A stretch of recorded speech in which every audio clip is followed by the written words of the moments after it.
Amis japonisants, salut à toi.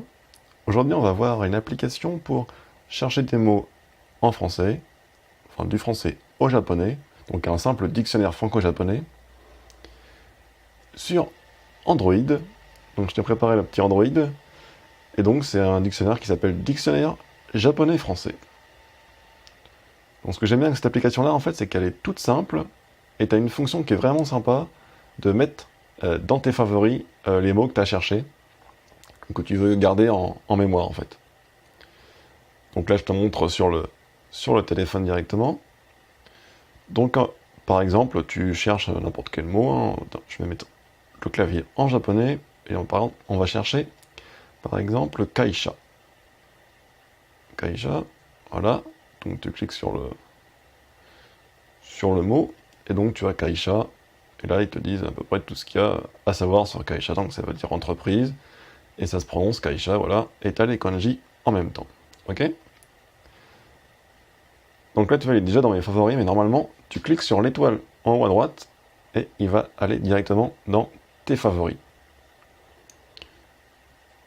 Et là, quand tu es sur la petite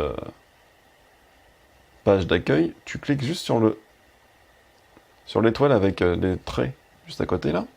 Et donc tu as tous tes favoris qui sont listés, et comme ça tu peux récupérer les mots que tu as cherchés, et les mots que tu veux garder en mémoire pour après les apprendre plus tard, ou les réviser, ou faire une liste après par thème, etc. pour les apprendre.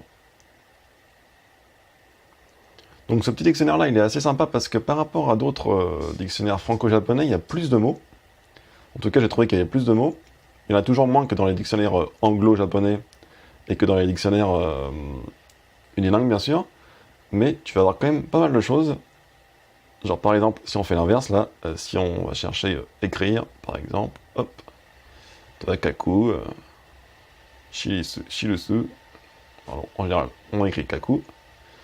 Et voilà, donc tu vois, il t'explique un peu ce que c'est. Tu peux aussi le faire prononcer avec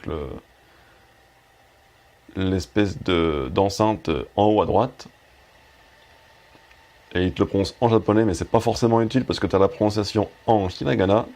C'est bien quand tu débutes, mais au bout d'un moment, t'en auras plus besoin.